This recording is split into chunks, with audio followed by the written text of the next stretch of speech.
Bonjour, mesdames et messieurs, j'espère que vous allez bien depuis vos différentes positions respectives.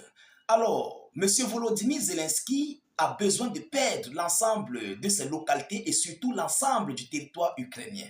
Zelensky ne se rend pas compte de la gravité de la situation à laquelle il veut pousser le peuple ukrainien. Ah oui, il faut le dire que Zelensky et ses alliés ne sont pas prêts à mettre terme à ce conflit russo-ukrainien. Alors, Kiev vient de répondre à M. Vladimir Poutine concernant ici la conduite d'une organisation de transition en Ukraine et ensuite de passer aux élections pour mettre à la tête ukrainien un chef d'État légitimement élu.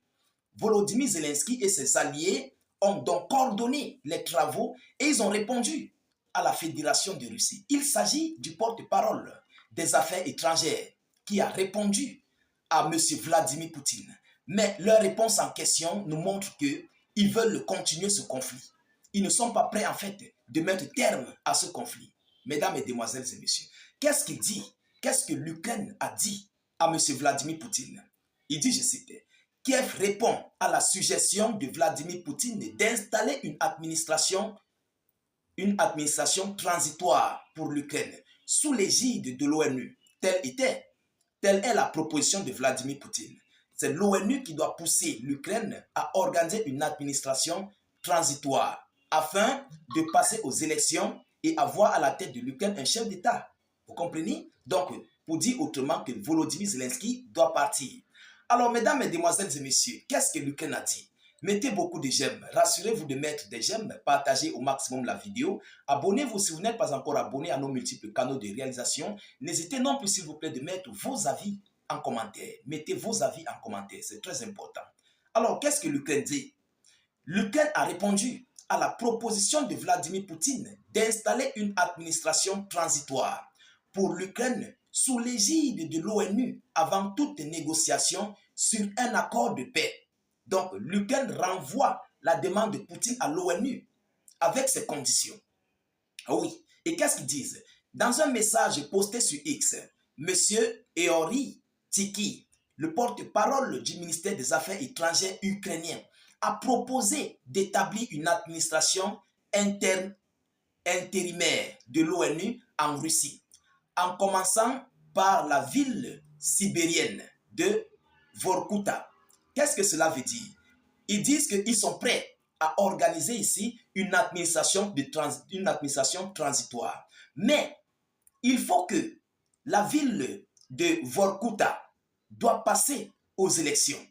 Vous comprenez? Et cette ville de Vorkuta est sous contrôle de la Fédération de Russie. Donc, ils ont poussé sur les lignes frontalières, du côté des lignes frontalières entre la Russie et l'Ukraine.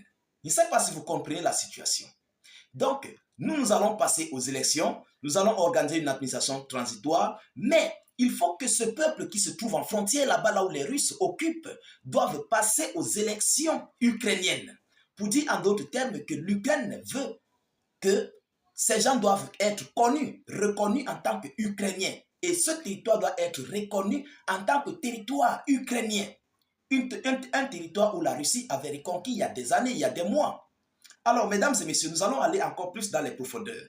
La ville est située au-delà du cercle polaire arctique, dans la République du Komis, en Russie. Elle est située au cercle polaire, la ville est située au-delà du cercle polaire arctique, dans la République des Komis. Ils sont allés très loin. Est-ce que vous voyez?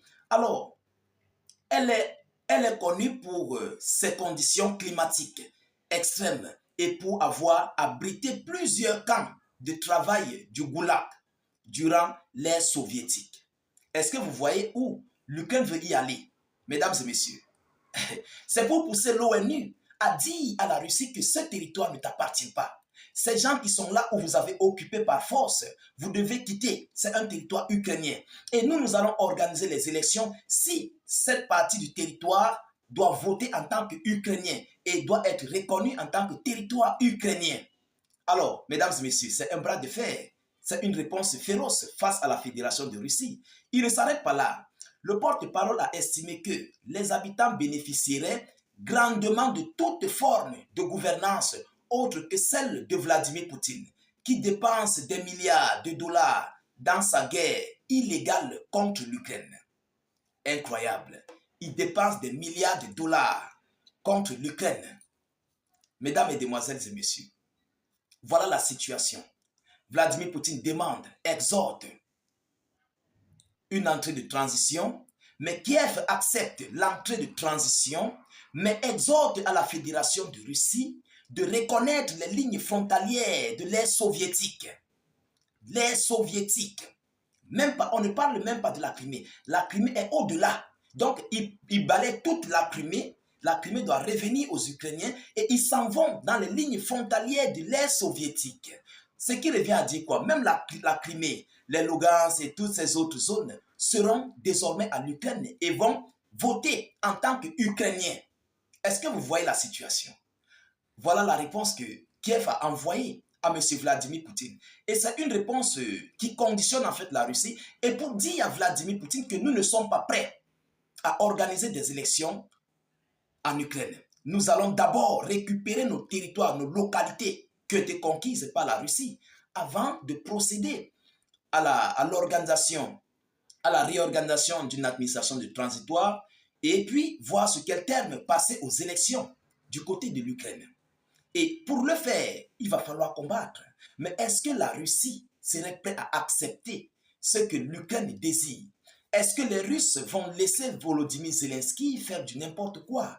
Est-ce que les Russes vont permettre à l'Ukraine de récupérer ses terres, sachant qu'elles ont été conquises par la Russie depuis des années et ils veulent récupérer tout, même pas une parcelle qui doit rester en Fédération de Russie. Et ces gens qui sont là doivent voter en tant qu'Ukrainiens, y compris la Crimée et toutes les autres localités.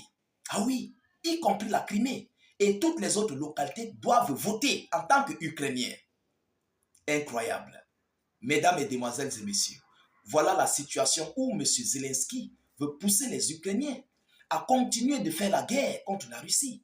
Et plus ce conflit prend du temps, plus les Russes continuent d'avancer et ils ne cessent d'infliger des pertes à l'Ukraine.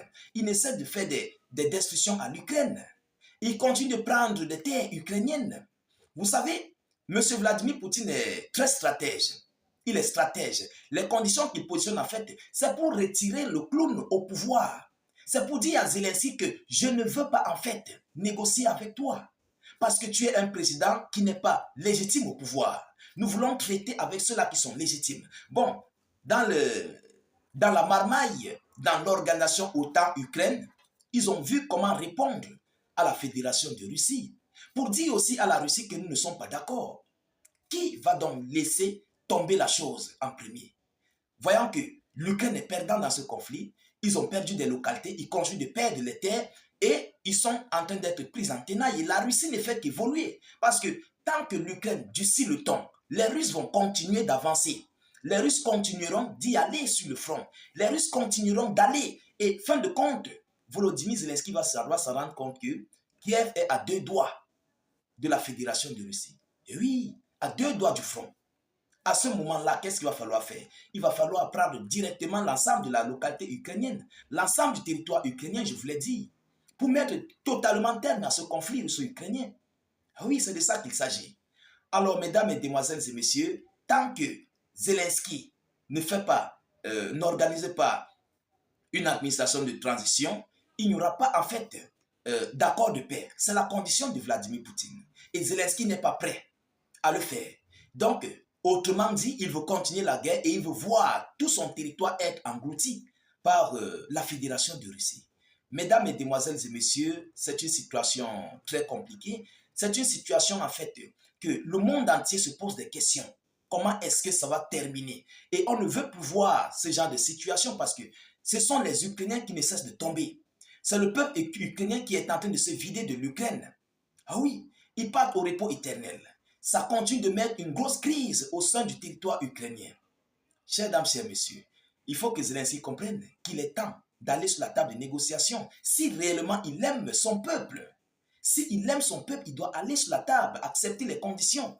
Alors, s'il continue sur cette lancée, je crois qu'il ne veut pas voir son peuple vivre. Il veut les voir au repos éternel. Nous continuons de suivre cette actualité le plus près que possible. Et surtout, je vous reviendrai avec la suite de cette actualité très chaude et brûlante. Partagez la vidéoconférence partout à travers le monde. Abonnez-vous pour ne plus perdre la page. N'hésitez non plus de mettre vos avis en commentaire. Même si vous n'avez rien à écrire, mettez salut, état d'urgence ou encore vive la paix dans le monde. Je vous reviens tout à l'heure pour une prochaine série d'actualités. Soyez encore salués une fois de plus. Ciao, ciao.